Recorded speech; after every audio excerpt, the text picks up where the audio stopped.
이번 주에는 FOMC 회의가 예정이 되어 있습니다. 드디어 이제 가장 큰 빅 이벤트가 지나간다 보시면 될 것 같은데, 자, FOMC 회의뿐만 아니라 기업들 실적, 그 다음에 주요한 경제 지표도 같이 발표가 됩니다. 자, 이러한 부분들 속에서 뭐 시장 상황은 그렇게 나쁘지는 않아요. 네, 그래서 보합 수준에서의 어떤 관망세 계속 유지될 것인가, 아니면 기대감을 가지고 주가가 올라갈 것인가, 여기에 대한 관심이 좀 필요할 것 같습니다. 자, 이 부분들 자세하게 좀 알아보도록 하고요. 자, 하반기 실적 예상이 이제 계속적으로 이제 전망이 되는 가운데 상반기 어닝 시즌이 계속 진행되고 있잖아요. 이 상반기 실적에서 가장 또 주목을 받는 것들이 4대 금융주가 아닌가 싶습니다. 지금 은행 4개만 합쳐가지고요, 상반기 순이익이 9조 원을 넘게 나올 것이다 얘기가 나오고 있습니다. 불과 몇 년 전만 하더라도 얘네들 4개가 모여가지고 4조 원대 이익 돌파하네 마네 그러고 있었는데, 지금 어마어마한 수익률이 상반기에 나타납니다. 물론 금리가 많이 올랐기 때문일 수 있겠습니다만 이런 부분들, 자, 은행주들에게 어떤 기회 요인을 봐야 되는지 알아보도록 하고요. 외국인들이 에코프로를 최대 매수하고 있다고 합니다. 매수량이 굉장히 많이 늘어나고 있는데, 당연히 쇼트키주에 대한 부분일 것이다 라고 전망은 하고 있습니다만, 그 부분이 또 맞는 것인지에 대한 것들도 아직은 좀 불확실합니다. 실질적으로 공매도 잔고는 많이 줄어들고 있습니다. 근데 이런 부분들이 정말 쇼트키주로 가는 것인지, 얘네들의 의도는 무엇인지, 앞으로 에코프로를 계속 살 것인지, 여기에 대한 부분들 같이 또 알아보도록 하겠습니다.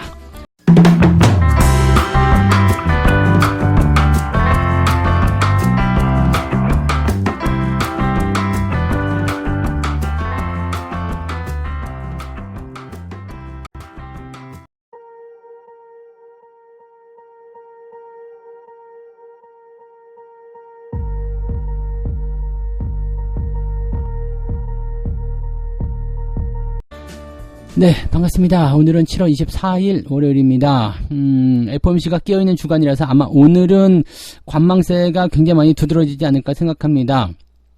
금리 인상에 대한 기대치는 일단 다 반영이 됐어요. 그래서 금리를 인상하는 부분들이 나타나기 때문에 거기에 따라서 뭔가 시장에 대한 부분들도 같이 유기적으로 움직일 것이다 전망을 좀 하고 있는데, 금리 인상하더라도 그 이후의 상황들이 괜찮다라면 시장에서는 별로 부담 없다 이렇게 얘기를 하고 있는 모습이거든요. 지금 현재 106명의 이코노미스트를 상대로 한 설문조사에 따르면 미국이요, 응답자 전원이 만장일치네요. 7월 달에 0.25%포인트의 금리 인상을 예상했다라고 되어 있습니다. 이 중에서 또 단 19명이 5.5에서 5.75의 최종금리를 예상했다라는 건데, 이렇게 된다라면은 현재 시점에서는 금리가요, 7월달에 올라가면 끝이다라는 전망으로 볼 수가 있거든요. 그러니까 이번에 금리가 올라가는 게 끝이라는 것이 만들어지게 되면 그 이후의 상황에서는 시장에 대한 어떤 관점들이 굉장히 좀 야들야들해진다고 해야 될까요? 타이트하지 않고 조금 느슨해지는 그런 형태로 좀 갈 것이다 이렇게 판단될 수가 있겠습니다. 지금 CPI 지수가 계속 떨어지고 있는 모습이고요. 7월 달에 CPI 지수는 더 떨어질 거예요. 그래서 2%대 보게 되실 건데, 이 2%대가 연준이 얘기하는 2%가 아니거든요. 그래서 핵심 코어 CPI가 이제 지금 4.8%잖아요. 이것도 좀 떨어져서 4%대 초반 정도, 또는 운이 좋으면 3%대까지 떨어지게 된다면 연준 입장에서는 입을 다물 수밖에 없겠죠. 그래서 현재 시점에서는 금리를 계속 올릴 수는 없는 구간이고, 7월달에 올리고 나면 일단은 9월은 쉬어야 될 것 같거든요. 근데 9월에 쉬고 나면 11월에 되면은 더 안정화가 될 거기 때문에 금리를 못 올릴 거다라고 얘기가 되어 있죠. 자, 물론 FOMC 성명에서는 어떻게 나올지 모릅니다. 회의하고 나서 또 앞으로 우리 더 올릴 겁니다, 이렇게 얘기를 해버릴 수도 있겠습니다만, 시장이 잘 믿지 않고 있다라는 이야기고, 파월은 이미 이전에 하반기에 금리 2번 더 올릴 거다라는 얘기를 하긴 했었는데, 과연 그게 될 것인가라는 부분이 좀 나올 수 있겠죠. 약간 미신적인 부분이 좀 있긴 있습니다만은, 8월 24일에서 26일 잭슨홀 회의가 있습니다. 그래서 요 잭슨홀 회의에서 대체적으로 통화 정책이 전환점으로 많이 사용이 되더라 이런 얘기를 합니다. 예전에 이제 버냉키 빡빡머리 아저씨 있잖아요. 이 버냉키 의장이 이 잭슨홀에서 통화정책의 어떤 주요 전환점을 많이 삼았었기 때문에, 이번에 이 잭슨홀 회의도 그런 기준점이 되지 않겠느냐. 자, 즉 7월달에 금리 인상하고 나서 8월달이 됐을 경우에는 이제 9월달 금리를 앞두고서 통화 정책의 변화가 일어나게 될 것이다라고 얘기를 좀 해볼 수가 있는 내용이 되는 거죠. 그러니까 이런 식으로 생각해 본다라면 시장에는 상당히 부담감이 줄어들 것이다 볼 수가 있을 겁니다. 자, 그 다음에 경제 지표들 좀 살펴볼게요. 제조업과 서비스업 구매관리자 지표, 그 다음에 소비자 신뢰지수, 주택가격, 주택 판매 지표, 굉장히 중요한 지표 많이 나오죠? 네, 그런데 뭐 그렇게까지 나쁘지 않습니다. 그렇게 뭐 나쁜 상황이 아니기 때문에 뭐 그러 나오든가 말든가 이렇게 되는 거죠. 현재 시점에서 보게 되면 이제 제조업 지표 같은 경우는 거의 비슷합니다. 근데 서비스업 PMI 지표가 네, 이것도 비슷하네요. 네, 예전하고 이제 예측치하고 비슷하게 나타나기 때문에 크게 문제 없고요. 소비자 신뢰 지표가 이제 25일 날 발표가 되는데 요게 조금 올라갑니다. 109에서 112로 올라가기 때문에 요건 또 긍정적으로 볼 수 있는 내용이 좀 됩니다. 그다음에 FOMC 회의에 대한 성명서가 이제 발표가 되고요. 그 다음에 선행 GDP 같은 경우는 조금 둔화되네요. 1.7% 정도 예상치가 나오고 있고요. 그 다음에 실업 청구 건수는 조금 늘어나는 것으로 되어 있고요. 내구재 주문 같은 경우는 뭐 그냥 그 정도 수준인 거, 조금 줄어들긴 하는 것 같은데 크게 나쁘진 않아 보입니다. 그 다음에 제일 중요한 거, 개인 소비. 소비에 대한 부분들인데 이 소비 지표에 대한 부분들이 일단은 지난달에 4.6에서 이번에 4.2로 낮아질 것이다. 이게 지금 연준이 가장 얘기를 좀 많이 삼고 있는 부분이거든요. 근데 요게 일단 나오게 되면은 괜찮아 보이긴 하는데, 아직은 연준은 2%를 얘기하고 있기 때문에, 어떻게 될지는 좀 모르겠습니다. 아무튼 이런 부분들이고요. 자, 그 다음에 실적 같은 부분들 같은 경우는 괜찮아 보입니다. 네, 특별하게 나쁠 거 없다. 생각되는 부분이라서 뭐 기술주들은 약간 흔들리는 모습은 좀 있겠습니다만 전체적으로 시장 분위기는 전망치를 많이 낮춰놓은 상태이기 때문에 좀 올릴 수 있을 것이다라는 전망이 나타나고 있습니다. 그에 따라서 지금 크레디트 스위스에서는 네, S&P 500의 연말 전망치를 4,050에서 4,700으로 상향 조정했다. 와, 많이 올렸네요. 네, 그 다음에 펀드 스트렛의 이 전략가는 4,825로 올리겠다. 그러네요. 굉장히 네, 많이 올리는 모습인데 월가 전망치의 상단에 해당하는 그런 부분이기 때문에 과연 가능성이 있겠는가라는 부분들을 좀 생각해 볼 수 있을 것 같긴 합니다. 그래서 지금은 일단 전망치들을 다 좋게 보고 있고 더 상승할 것이다라고 전망하고 있기 때문에 여기에 따른 기대감들은 조금 살펴볼 필요는 있을 것 같아요. 자, 그 다음에 국내 증시도 한번 살펴볼까요? 자, 국내 증시는 어디에 주목하고 있습니까? FOMC에 주목하면서 일단은 관망 흐름 유지하고 있는데 이 사이를 틈타서 일단 배터리가 많이 올라가고 있는 상황이죠. 2차전지 반도체가 막 올라가는데 FOMC 결과에서 이제 이 대형주들 쪽으로도 수급을 좀 집어넣을 수 있는 상황이 된다면 배터리 쪽이 살짝 주춤할 수가 있겠죠. 많이 올라가게 되면 좀 쉬어야 되거든요. 코스닥 지수가 지금 최근에 많이 올랐기 때문에 조금 쉬어간다 그러면은 못 올라간 코스피 지수가 올라가기 위해서 대형주들을 끌어올릴 수 있다라고 판단하시면 되겠죠. 자, 서로 간에 키 맞추기를 하면서 주가가 계속 올라가게 된다면 일단 저점 지지라인 때는 계속 높아지게 될 거예요. 그래서 나쁘지 않고요. 코스피 예상 밴드를 2550에서 2670으로 잡았다. 지금 지수 상황으로 본다라면은 딱 반입니다. 그래서 갈지 안 갈지 모르겠다.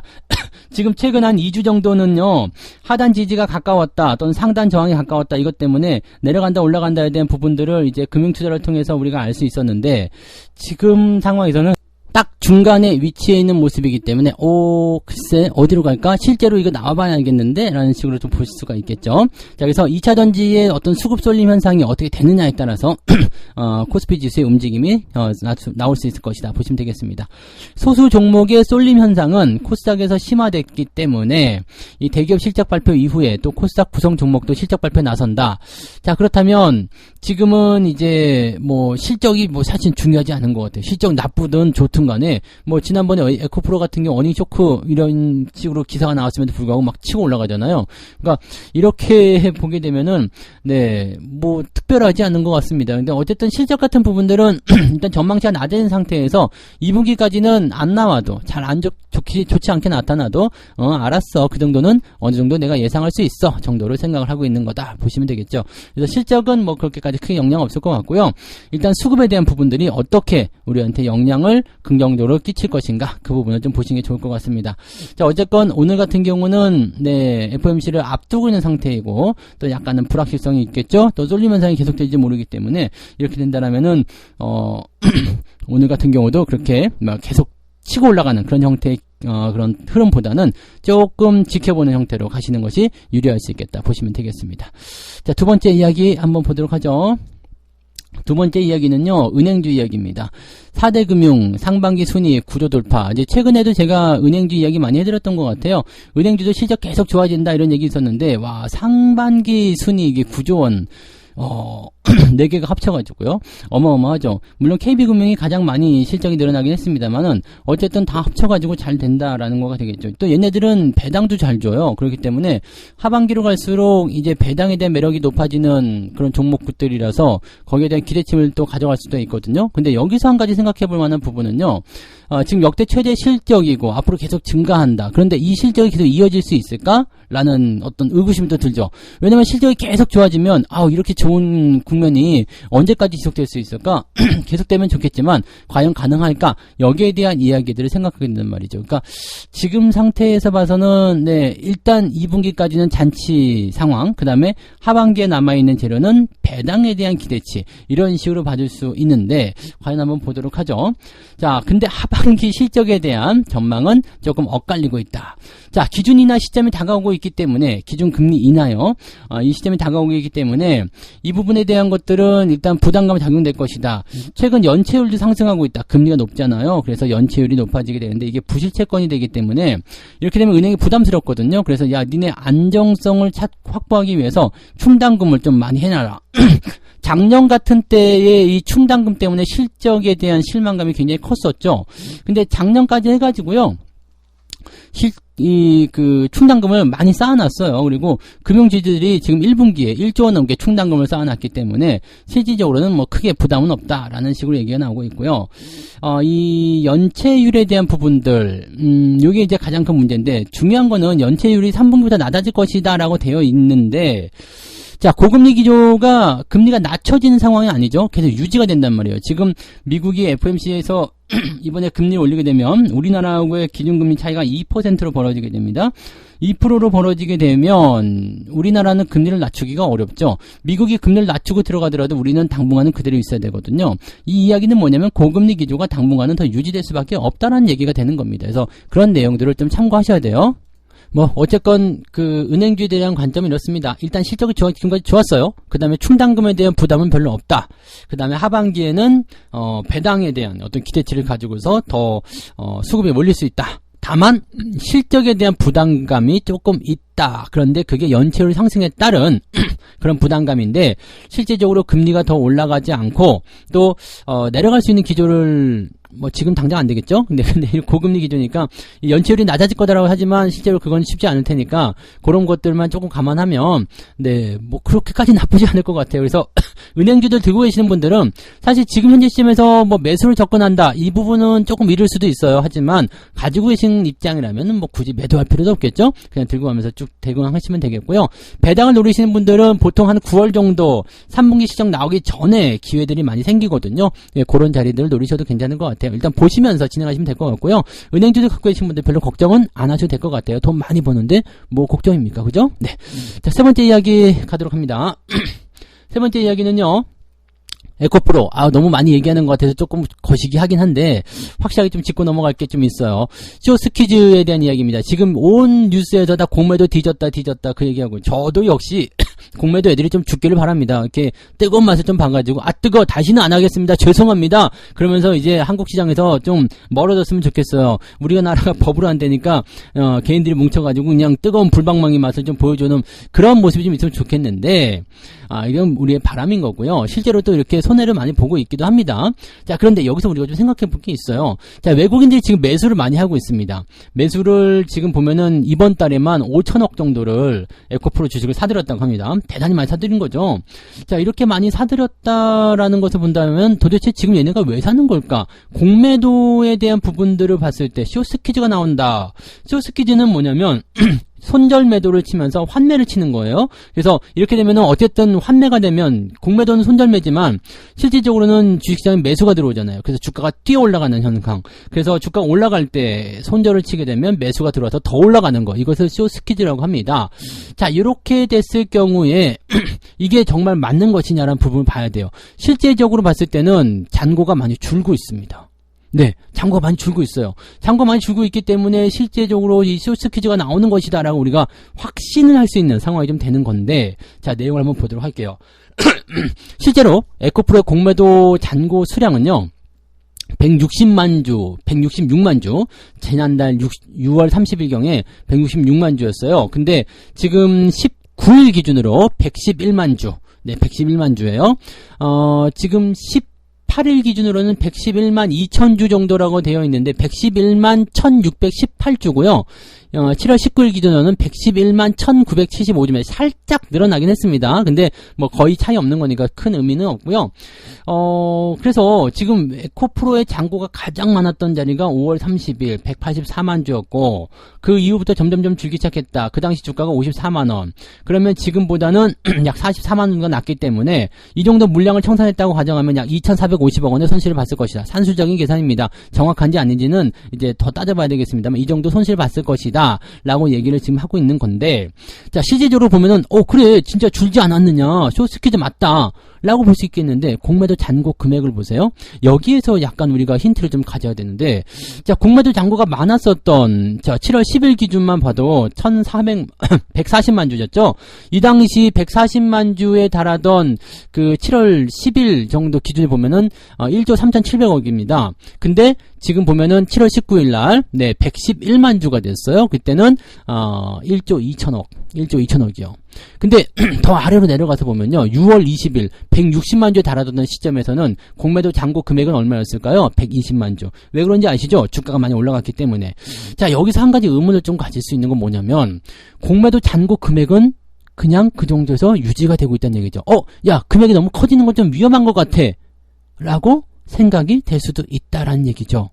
금액이 커지니까요. 그냥 쉽게 얘기하면 주식수는 줄어드는데 가격이 커지기 때문에 적은 주식수로도 큰 금액을 보유하게 된다는 얘기죠. 지금 공매도 애들이 보유하고 있는 것은 1조 2천억입니다. 1조 2,400억을 보유하고 있다. 크게 차이가 나지 않는다. 자, 이게 어떤 의미로 해석을 해야 될지는 모르겠어요. 여러분들이 뭐 한번 고민 한번 해보십시오. 제가 보기에는 이 1조 2천억대의 이 자금을 맞춰놓기 위한 어떤 물량의 축소가 아니겠는가. 뭐 그것도 역시 네, 매도가 나오면서 전반적으로 이제 쇼스퀴즈라고 볼 수는 있겠습니다만은 얘네들이 손절을 위한 손절이 아닌 것 같다라는 생각이 자꾸 든다는 이야기죠. 그래서 너무 일찌감치 여러분들이 조금 여기에 대한 그런 분위기 젖지는 좀 아니셨으면 좋겠습니다. 어쨌든 주가가 올라가니까 여러분들이 주식을 매도하거나 뭐 할 필요는 없습니다. 계속 들고 가세요. 추세가 꺾일 때까지, 빠질 때까지는 계속 들고 가시면 되고요. 대신에 여기서 생각하실 만한 부분은 뭐겠습니까? 네, 매수는 접근하기가 좀 쉽지가 않다는 얘기입니다. 그래서 매수에 대한 부분들은 뭐가 언제 터져도 이상할 게 없는 상황이다라고 보셔야 되거든요. 물론 더 올라갈 수도 있겠지만 그런 부분들은 현재 여러분들이 뒤늦게 참여해서 대응하실 만한 부분이 아니다라고 생각하셔야 될 것 같습니다. 이런 부분들만 좀 참고해 주시면 좋을 것 같아요. 네, 자, 그래서 오늘은 이렇게 세 가지 이야기 전달해 드립니다. 예전에도 한번 해드렸던 이야기들이라 짧게 한번 가보도록 할게요. 자, FOMC 회의 실적에 주목하라, 경제지표에 주목하라 이런 얘기인데 이번 주는 일단 FOMC 결과가 나오는 주 수요일이죠. 네, 그 정도까지는 조금은 지켜봐야 되겠다. 네, 그렇게 보셔야 될 것 같아요. 너무 서두르거나 그렇게 하실 필요 없고요. 관망세 유지하시면서 편안하게 지켜보시고 가시면 될 것 같습니다. 월말 윈도우 드레싱을 생각한다라면 아마 주 후반부 넘어가면서 괜찮아질 거라 판단됩니다. 자, 4대 금융주에 대한 순이익, 상반기 순이익에 9조 원 돌파한다. 실적 돈 잘 벌고 있으니까 걱정할 거 없어요. 하반기에 실적 조금 감소할 수 있다. 왜? 연체율이 높아질 수 있다. 근데 이것도 좀 낮아진다라는 얘기도 있기 때문에 괜찮다는 얘기도 있는데 어쨌건 그런 부분이 좀 있어요. 너무 계속 좋아질 수는 없기 때문에 금리가 더 이상 못 올라가잖아요. 그 다음에 고금리 기조가 유지되기 때문에 이런 그 악성 채권, 네, 연체율 증가 이런 것들에 대한 부담감이 좀 있을 수 있겠죠. 자, 하지만 하반기에 뭐가 있다고요? 배당에 대한 기대감. 자, 그러면은 뭐 거의 쌤쌤 아니겠어요? 네, 그래서 제가 보기에는 은행주도 이번 연도도 괜찮을 것 같고요. 배당주 투자하실 분들은 당장 서두르실 필요는 없고요. 네, 한 9월경 조금 일찍 들어가신다면 9월경 3분기 시작 나오기 전에 대응들을 잡아가시면 괜찮지 않을까 생각해봅니다. 매도하실 이유 없어요. 지금은 뭐 매수는 약간 상황을 봐야 되겠습니다만 매도는 하실 필요 없다. 자, 에코프로 같은 경우도 마찬가지죠. 매도하실 필요 없습니다. 하지만 네, 상황을 보고 네, 대응 전략을 좀 짜실 필요는 있습니다. 일단 들고 가신 분들은 뭐 계속 매수가 들어오잖아요. 누가 들어오든 뭐 개똥이가 사는 것이든 제임스가 사는 것이든 뭔 상관입니까? 어쨌든 매수가 들어와서 치고 올라가는데 뭐 제임스가 낸 돈은 1달러고 뭐 개똥이가 낸 돈은 1만 원은 아니잖아요. 그러니까 똑같은 돈이 들어와서 쭉 밀어주는 거니까 이런 식으로 생각하시면 됩니다. 그래서 오케이, 그렇다면 에코프로 갖고 계신 분들은 올라가는 동안은 그냥 놔두세요. 팔 필요 없습니다. 대신에 꺾이는 자리 나오면 확실하게 매도하시기 바라고, 매수 접근 같은 경우는 조금 주의하자. 그 다음에 쇼스퀴즈에 대한 얘기 나오는데 이 공매도 잔고 금액까지도 같이 줄어들게 된다면, 만약에 이게 1조 원대 아래로 떨어지게 된다면 진짜 쇼스퀴즈인가 보다 이렇게 생각할 수 있을 것 같긴 한데, 지금은 금액을 맞추고 있는 상태라고 생각이 좀 들어요. 가격이 많이 뛰다 보니까 금액을 맞추고 있다. 1조 2천억 원대 계속 유지되고 있다. 이 부분은 우리가 참고하셔야 될 것 같습니다. 책 한 곡 읽고 말씀드리도록 하겠습니다. 어제 그저께 강연을 했기 때문에 성투사의 스타코믹스 오늘부터 배송이 되죠? 네. 오늘부터, 빠르면 오늘 받아보실 수도 있고요. 늦어도 내일부터 받아보실 수 있을 겁니다. 자, 66페이지 읽어드릴게요. 진짜 보물은 쓰레기 속에 있다. 누군가가 악재 때문에 팔아버리는 주식이 싼 가격에 매수하려고 준비했던 사람에게는 정말 좋은 기회가 된다. 투매를 공략하라.